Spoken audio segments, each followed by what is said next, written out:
Welcome to the November 2023 edition of Hunt Camp Mail. Deer season is over for most of us in this country, except for the lucky people that get to hunt really late into the season. I wish we got to do that here. You know, a longtime subscriber, Joshua, shot a really nice buck with a crossbow, doing a real old-fashioned spot and stock hunt with no blinds or bait. And here's a picture of his buck.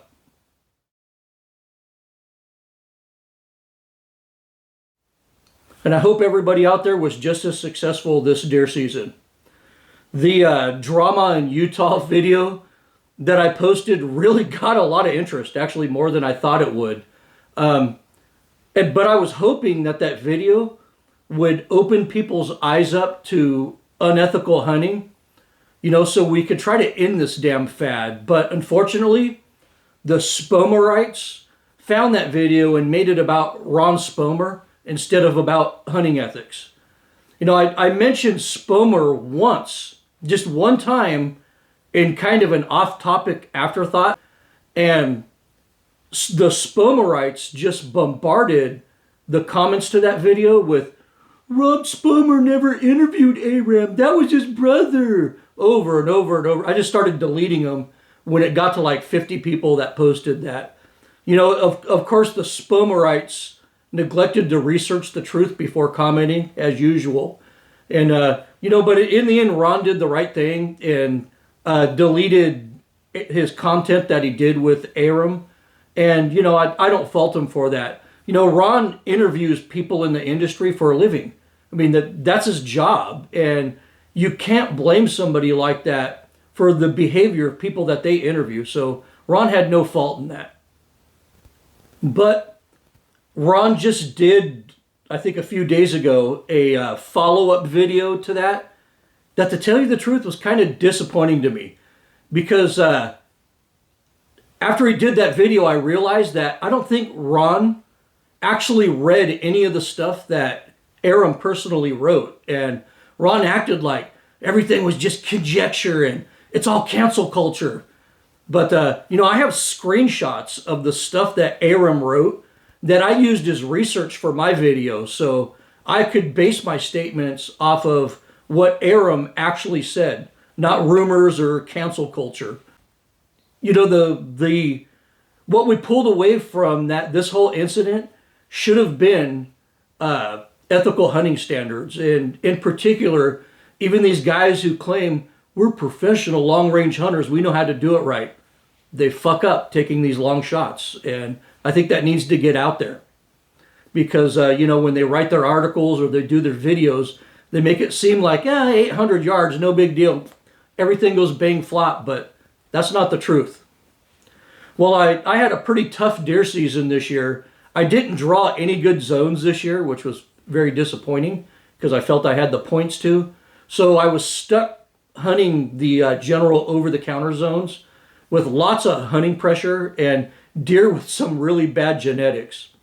We also had a couple of early fall heat waves this year, which didn't help the deer hunting at all. But I stuck it out and I ended up putting venison in the freezer after about 11 days of effort. I did my best to put together a deer hunting video for you, and I hope it wasn't too boring, especially since 10 of those days I got nothing.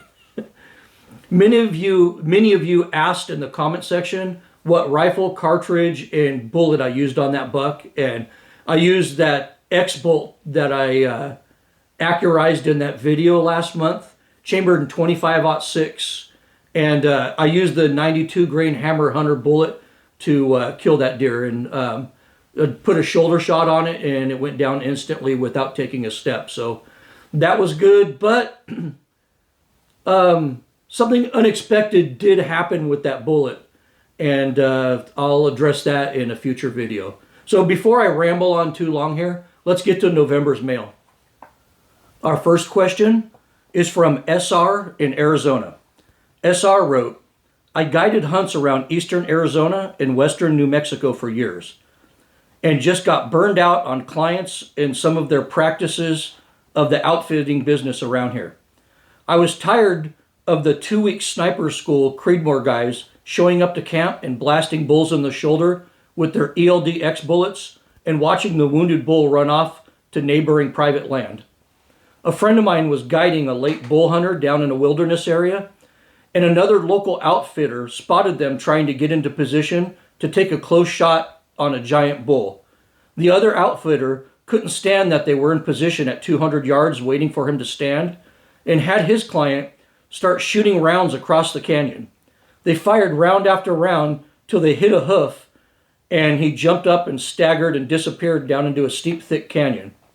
It was boasted about that they were shooting from 1,600 yards and seemed proud of it.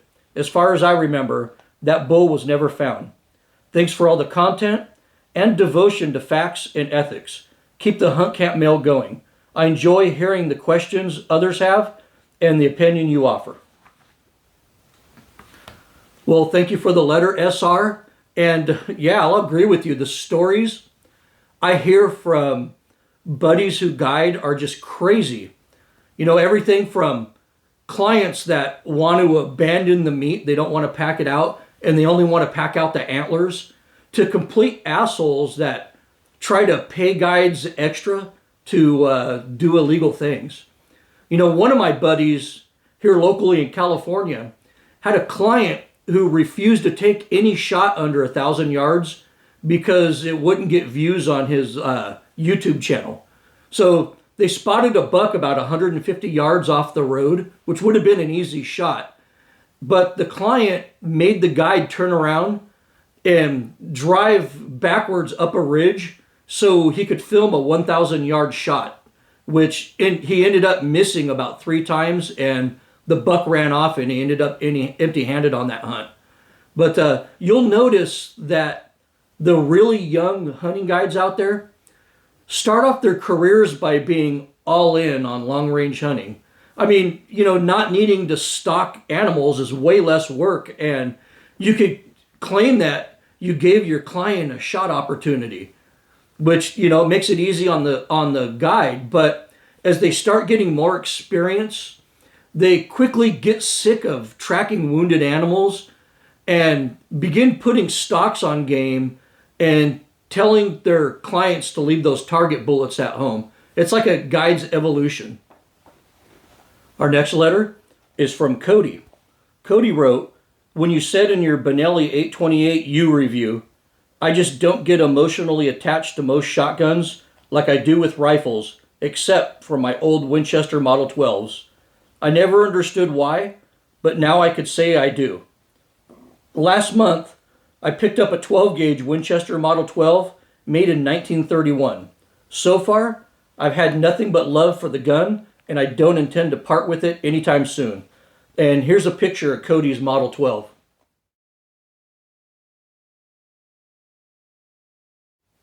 My Model 12s actually belonged to my grandpa, and they were given to my father, then passed on to me. Grandpa's Model 12s have been in my possession for about the last 23 years, and thanks to modern bismuth shot, I could take them out and enjoy them again. You have a beautiful shotgun there, Cody. Never sell that thing. And our next letter is from Roman from Germany. Roman wrote, "I found you on YouTube after I passed the German hunting license exam years ago. It was fascinating to see how similar your views on ethical hunting and other topics are to the content that is taught here. I take your statements very serious as I respect your knowledge and the diligence you exercise when creating videos. Your comments on things that affect all of us, life and death, tragedies, pandemic, politics, Western society, and so on, in our lives are always very profound and often heartwarming. Thank you for that. Your attitude helped me to man up and be open about what I do and why I and others do it. I even created a Facebook group for a rifle caliber and actively participate in political discussions regarding gun laws in Germany." That's great. Good to see people out there doing that. Regarding questions for your hunt camp, I have these thoughts. Hunting in the USA as a foreigner. Is it common that Europeans do hunting trips in the US? I am wondering if it is easy or complicated. Well, Roman, it's much easier for a German to hunt in the United States than it is for an American to hunt in Germany. I mean, trust me, my son lives there now. And there's a lot of hoops you have to jump through there. In most states in the U.S., passing a simple hunter safety course is enough to get you a hunting license. Every state, though, has individual and separate requirements, and some of them will even accept your German hunting license as proof of hunter safety training. I've ran into many European hunters in the United States, probably with the majority of them being from the UK. Many of the UK hunters in particular want to experience a true backcountry mountain hunt that requires backpacking or packing in by horseback. They want the adventure type hunt. And I've come across hunters and anglers from all over Europe, though, but it seems like it's mainly Brits, Italians, and Germans. Brits really love experiencing challenging hunts in the Mountain West. The Italians seem to gravitate more towards the high fence type hunts in Texas, and the Italians tend to travel in groups. And the Germans tend to do a little bit of everything. But just remember, if you decide to pay for a hunt or a guide here in the United States, you pay the full price whether you shoot an animal or not. And this is hard for foreigners to understand when they come here, and they often get angry when they spend $20,000 on an elk hunt and never even see a bull elk. Also, if your guide does a great job, they expect a tip. So as a European, you have to be prepared for that. And our next letter is from Jason. Jason wrote, "Do you have an opinion or real facts about the 7mm PRC and not hype? Please advise." Well, I'll try to stay away from the hype there, Jason. The 7 PRC will give about the same muzzle velocity as the 7mm Rem Mag with a 162 grain bullet. The PRC has less powder capacity, but it operates at a higher pressure, so it's kind of a wash with velocity in the same bullet weights. But to be completely fair here, there really is no difference with 162 grain bullets, which is what people mostly use in those cartridges for deer and elk anyway. But the fast twist rate and SAMI specs of the 7 PRC allow it to use heavier bullets with higher BCs. Like all new hunting cartridges that target the long-range hunting crowd, you won't see any tangible benefits with that cartridge until you're shooting past about 500 yards. So this is one of many of those long-range cartridges that seemingly hit the market every year. And, the influencers go wild over. If you plan on sniping animals rather than stalking animals, the 7 PRC might give you a boner, but the rest of us just kind of see it as another new cartridge out there that gets released every year. It's not a bad cartridge, obviously, and it'll kill animals just as well as dozens of other cartridges that have been around for 70 years or more. But, personally, I like this. If you're stuck on a 7mm, I like the 7mm 08 better, but I also stalk animals. Our next letter is from Paul from West Virginia. Paul wrote, "I recently saw a video titled Real Terminal Ballistics. In the video, the speaker is advocating the use of such bullets as the ELD, A-tips, and Berger hybrids for hunting large game and taking high shoulder shots. And he claims quartering shots are no problem at long distances as long as the bullet velocity is approximately 2,400 feet per second upon striking an animal such as a large bull elk.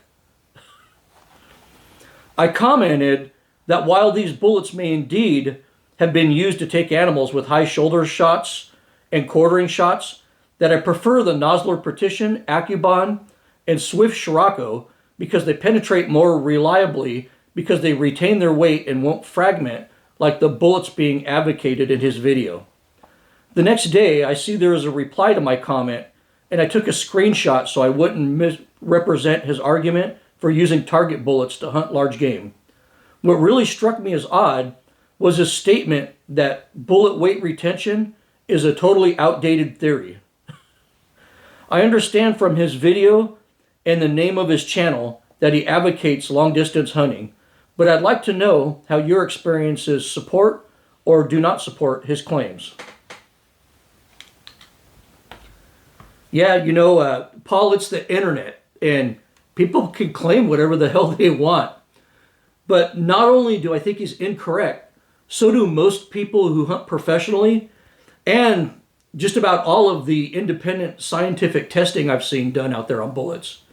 I also start rolling my eyes when hunters like him start talking about hydrostatic shock. But, he has every right to claim whatever he wants. It's a free country, and I hope it stays that way. But as a viewer, or because you're on YouTube right now, as a consumer, it's your responsibility to sift through all the BS and horrible advice. Actually, you should be doing this in every aspect of your life. Always question what your doctor says, what your politicians say, what scientists say, what your preacher says, and especially what chumps like me say on YouTube. I'm counting on my viewers to question what I say and to research or go out into the field and put my information to the test. I actually like that. Then you could decide for yourself what constitutes a reliable source of information. Everything should, at least initially, be viewed through a lens of skepticism. And our next letter is from Wyatt from Vermont. I don't get many letters from Vermont. Wyatt wrote, I'm a big fan of your channel and wanted to get your opinion on a concept I've been considering. If you could only have 2 rifles for all North American game, what would they be? I love these hypothetical questions. I believe, though, that somebody asked me something similar to this in a Pass Hunt Camp mail, but I believe it was if I could only have 1 rifle for North America. My 1 rifle for North America was obviously the 30-06 because I could shoot those 100 grainers for coyotes and other varmints, all the way up to the 220 grainers for grizzly and bison. And the 30-06 does all of that with a standard 1 in 10 twist barrel and minimal recoil. So that's what I chose for that. But if I could stretch that concept to 2 rifles instead of 1, I think I'd stay in the same cartridge family and overlap deer size game in the middle somewhere. I'd probably shoot varmints all the way up to deer with my 25-06 and handle everything else from elk to bears to bison with my 35 Whalen. And our next letter is from David from Los Angeles. David wrote, you mentioned in many previous videos that you don't like to overhunt or put pressure on birds in your honey holes when it comes to quail. What do you mean by overhunt? Do you hunt your spot once a month, once every few weeks, or once a season? I'm still a relatively new hunter, so I hope this is not a dumb question. Well, David, that's definitely not a dumb question, and it's totally worth asking. Quail, well, the quail around here are valley quail, are not very smart birds. I'm sorry to say that. They're not smart birds. Sure, they have great survival instincts and amazing navigational skills, but they lack problem-solving skills and long-term memory retention. Their intellect is probably on par with something like a turkey. So even though quail might be smarter than your average Democrat, in the bird world, they're just not at the top of the intellect list. But because their survival instincts are so strong and they're experts at avoiding danger, and this includes hunters, but in a short period of time, quail tend to just forget about a danger and they'll settle back down into kind of their normal routine. And I personally find that this often takes about a week or 2 to happen. But that's really only part of the problem. The biggest issue is that quail are easily pushed out of an area by too much hunting pressure. Quail aren't limited to certain territories like lions and wolves are. Quail will go anywhere that has food, water, and shelter, even if other quail live there. They might even join another covey when they go into a different area. The quail mind is driven by acquiring food. And if you drive them out of your honey hole and they find another suitable spot, they probably won't return at all to that previous spot. So the goal is to not drive them out of your area or your honey hole. I have at least 3 to 6 good quail spots every year. And I find many of those spots while I'm out fishing, deer hunting, or turkey hunting. But I also do some good old-fashioned quail scouting too. I try not to hunt an individual spot more than once every few weeks. In very harsh drought years, like we've had the last 5 years, not including this year, if I see that the coveys there are really small and struggling, I might not hunt them at all that year in those spots. And our next letter is from Flick from Jacksonville, Florida. Flick wrote, I believe bow hunting is getting ridiculous. It seems like the wannabe snipers that were taking 1,000-yard shots on deer with rifles are now all archery hunting. I watched a guy on TV taking shots at deer at 100 yards with his bow. They cut away the film after the shot and showed him posing with the dead deer. It was obvious from the posing shot that the deer was recovered much later in the day, almost night, and the animal was posing from the front so you couldn't see the wound. What are your thoughts on this trend?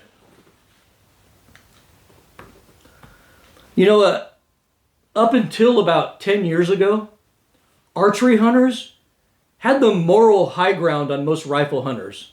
Archery hunters always gauge their success on a bow hunt with how close they can skillfully stalk to animals.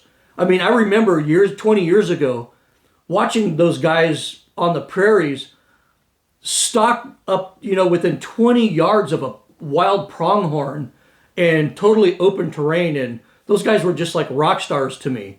But sadly, those days are over and that ship has sailed. Even in my own local hunting circles, guys try to brag to me about, 60, 70-yard shots with their bow. 10 years ago, people like that would have been chastised in the archery community, but now they're kind of glorified. Also, bow hunters nowadays with Africa trophies all over their wall, almost all shot pen-raised animals from a concrete bunker while the animals ate supermarket produce next to a water tank. And they're proud of those trophies.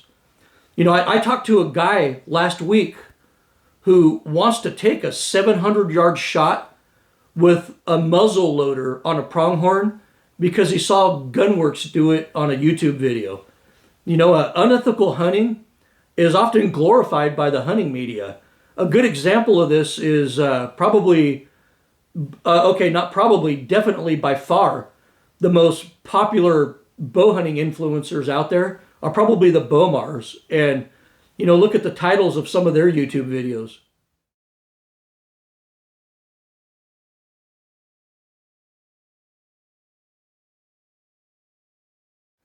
And our next letter is from John from Georgia. John wrote, I have an HS precision rifle that is a Model 700 action clone. It shoots great, but the extractor is giving me issues after about 400 rounds. I do not want to go back to the factory extractor and want to install an M16 style extractor. It's a good move. Can you recommend a gunsmith to whom I can ship my rifle to that can perform the work correctly? I've seen M16 extractor installs from both Short Action Customs and LRI, but both did quality work in my opinion, and the customers with those rifles seem very satisfied with the work. I wouldn't hesitate to use either of those companies. And our next letter is from Les from Dallas, Texas. Les wrote, I love your channel, Desert Dog, especially the Hunt Camp Mail videos. My brother had a mule deer hunt scheduled in Colorado this year, and the guide told him not to bring any ballistic tips. Does this mean that the guide doesn't want any hunters to use a bullet with a plastic tip. That doesn't make any sense to me because my TTSX has a plastic tip. Okay, so there's a big nomenclature issue here. Nosler came out with a bullet called the ballistic tip in the early 1980s, which was a highly frangible bullet that targeted the varmint hunting crowd. You know, people tried to push those bullets into deer hunting, and they were found to be very unpredictable and often shed too much weight before hitting the vitals on deer and other tougher animals. After that, Hornady released the SST and Winchester released the ballistic silver tip. And both of those are varmint bullets similar to the Nosler ballistic tip, but those bullets also had a plastic tip on them. So back in that time period, only varmint bullets had plastic tips on them. So anything with a plastic tip was a varmint bullet and was generically called a ballistic tip. Kind of like how we call all adjustable wrenches crescent wrenches these days.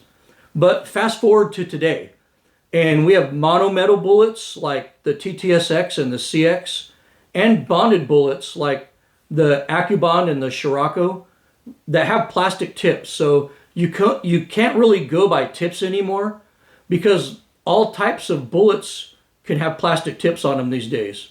But old school guys out there still use the name ballistic tip to refer to highly frangible bullets like the Nosler ballistic tip.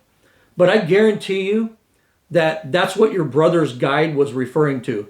Most guides absolutely hate it when their clients use frangible bullets for deer and elk. And this guide is almost definitely talking about frangible bullets, not plastic tip bullets. Our next letter is from Henry in Anchorage, Alaska.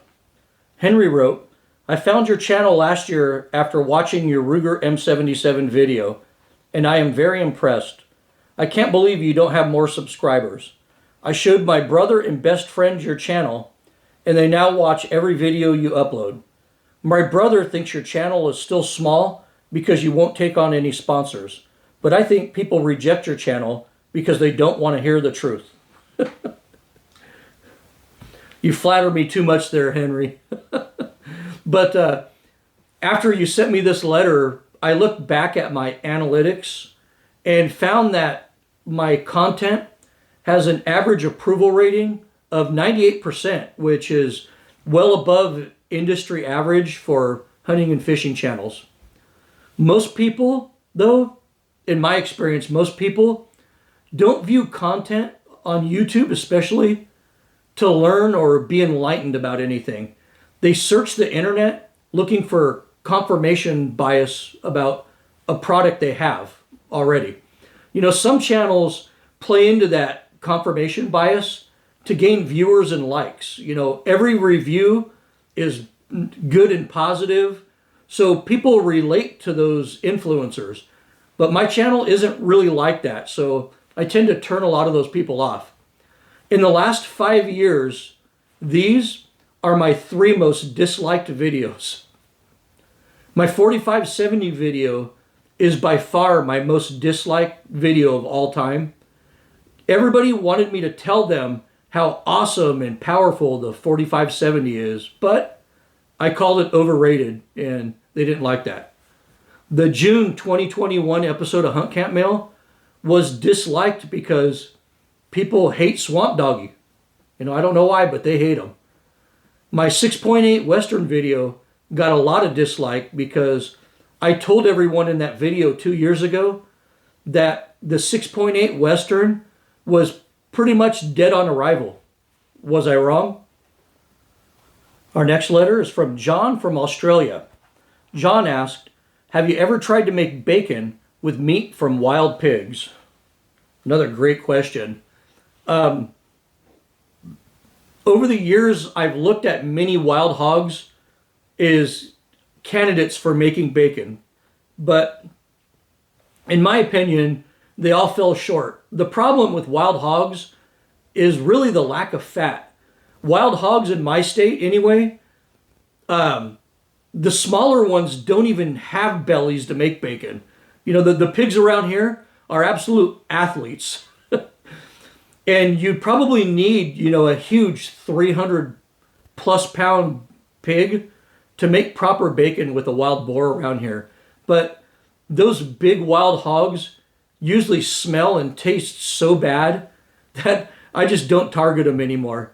Beck and I buy our bacon at either the farmer's market or our local butcher shop, and we just are content doing that. And our next letter is from Neil from East Texas. Neil wrote, "This is my East Texas buck I shot Sunday. I shot him for meat, not a trophy. He's a pretty good buck for Bowie County. I shot him with my 8mm Mauser." And here's a pic of Neil's buck.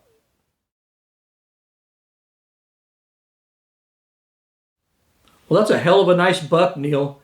And it's also cool to see folks out there hunting with the 8mm Mauser. I love it. And congratulations on a very nice public land buck.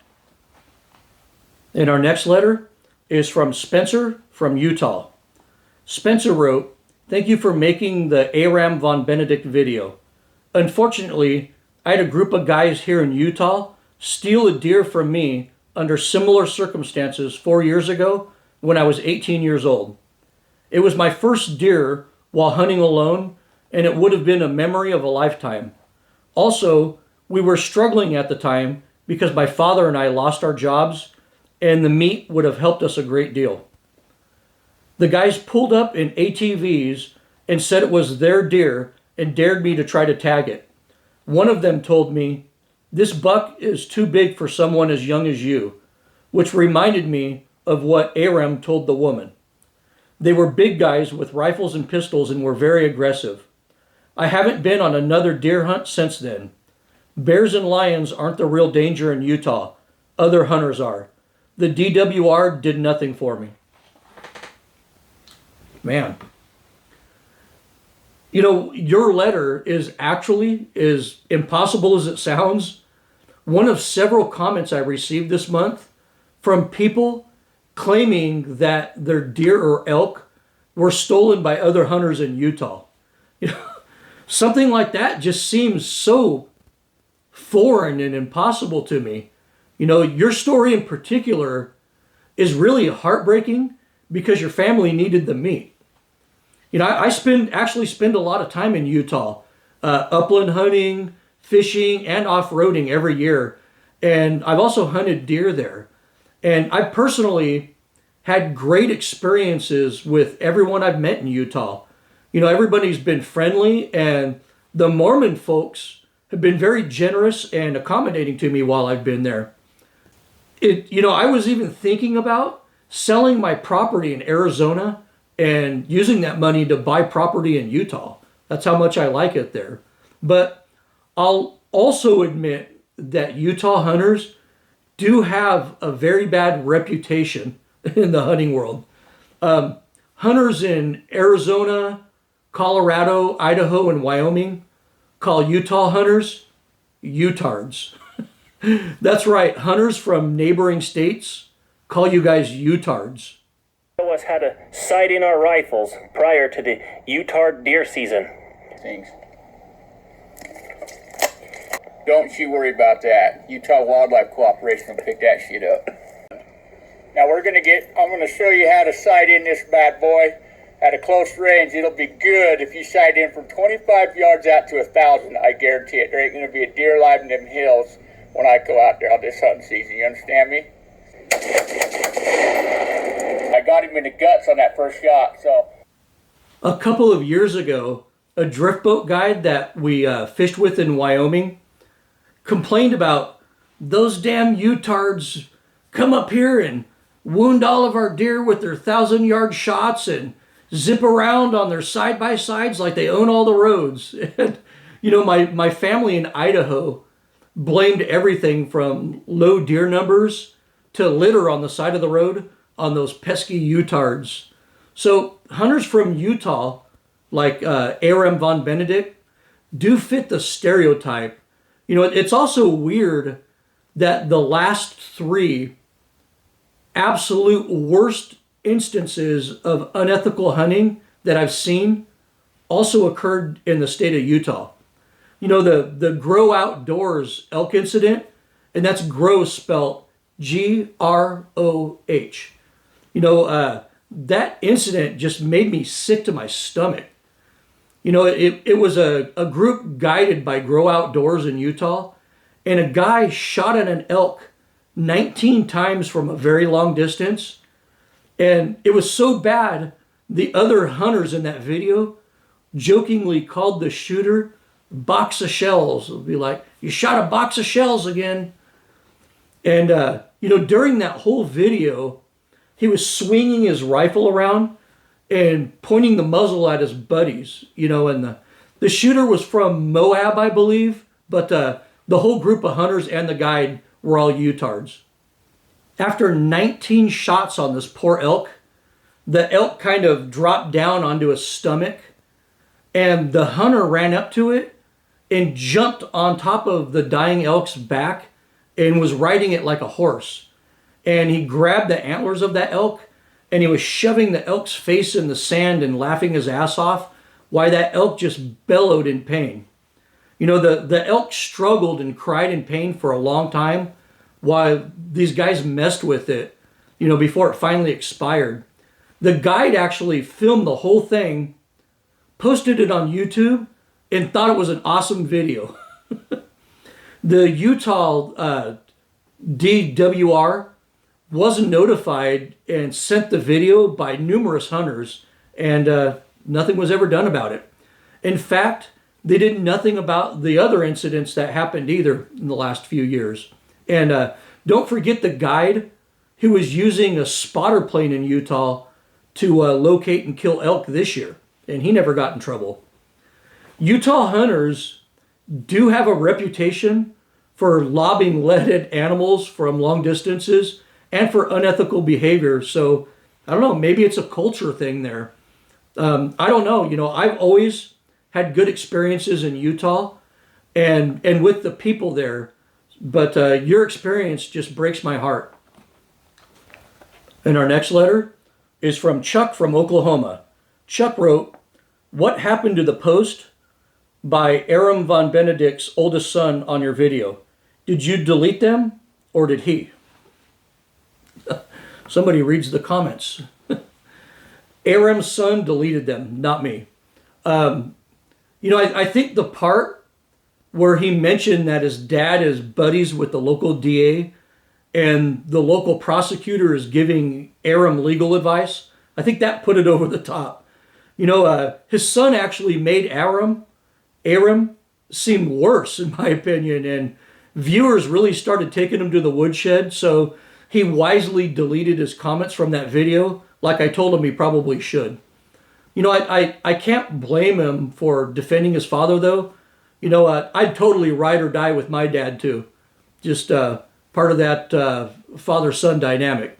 But I'm honestly done with the whole situation. But I'm glad it brought a lot of attention to the dark side of long-distance hunting. And I hope my viewers appreciate that I didn't tiptoe around or downplay the issue. And our next letter is from Miguel from Valencia, California. Miguel wrote, "In your hunting video, you mentioned a blacktail mule deer hybrid. How do you tell the difference?" Another great question. We have 6 subspecies of mule deer in California, which is more than any other state. So identification can be really tricky. You know, I might do a video about this later and to kind of assist California hunters in identifying their deer. But many years ago, Pope and Young and Boone and Crockett decided that everything west of Interstate 5 in the San Joaquin Valley was a blacktail.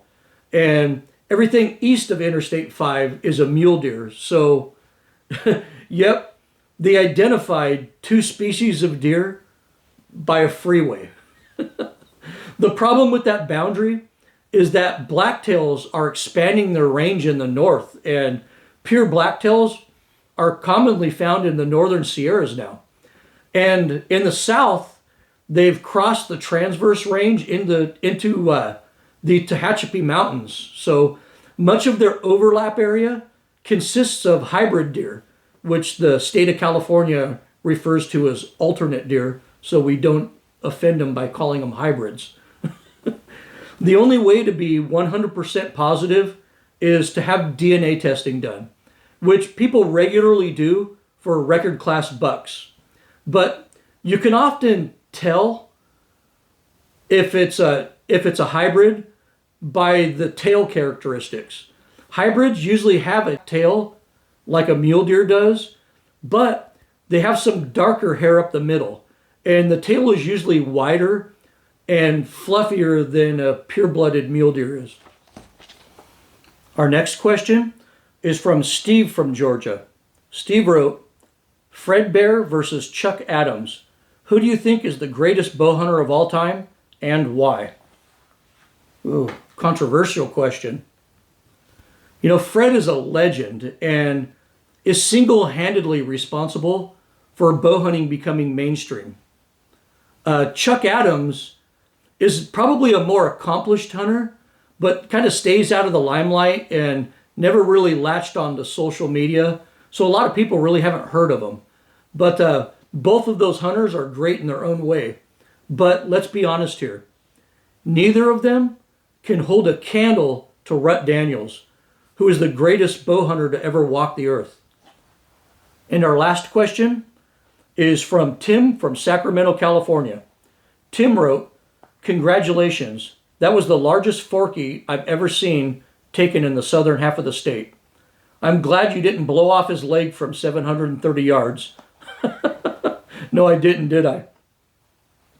My question is, have you tried the new Garmin chronograph?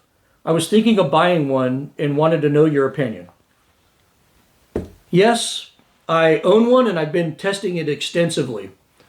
But I was a little bit disappointed with Garmin at first because I was one of the first people to put in a pre-order for this chronograph. And I've been a loyal Garmin customer for over 30 years, you know, using their handheld GPSs before we had smartphones, running their nav systems in my ocean boat and fish finders in my lake boats, and, you know, their communication devices like the InReach and InReach Mini 2. I've been a huge Garmin fan my whole life and probably use their products more than 99% of the people out there that use electronics. And when I order stuff, I always order directly from Garmin, not from, you know, some other website or a major retailer. I order directly from them. And to tell you the truth, you know, when I get my credit card bills, there's always Garmin charges on there for the various subscriptions I have to stuff. So I was a little pissed off when I saw all the YouTube influencers online using the new Garmin chronograph 4 to 5 months before I received mine. You know, in fact, these were in inventory at Midway USA before I even got mine. So Garmin kind of pissed me off because of that. You know, I'm not acting entitled here, but it just kind of seemed kind of shitty to me. But all of that drama aside, you should buy one. I planned on doing a short video about it and comparing it to, you know, my shooting chrony, my Oler 35, my Magneto Speed, and my Lab Radar. You know, every influencer on YouTube got one of these early and did videos on it already, so I really lost interest in it. I'll simply say that this is the best chrono that I've ever used. It's basically a Lab Radar without all the Lab Radar issues, and Garmin really hit a home run with this, in my opinion. Well, that wraps up another episode of Hunt Camp Mail. Here's some memes for the month of November.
I have some good videos planned for December, so make sure you hit that subscribe and notification button so you could get around YouTube's shadow ban and actually see my new uploads like most of you aren't.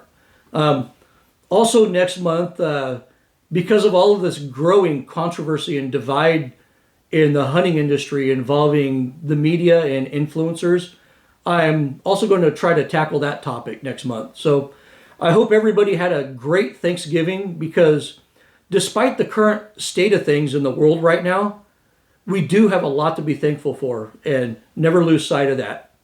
You can reach me with any questions or comments at desertdogoutdoors@gmail.com. Thank you for watching, and as always, good hunting.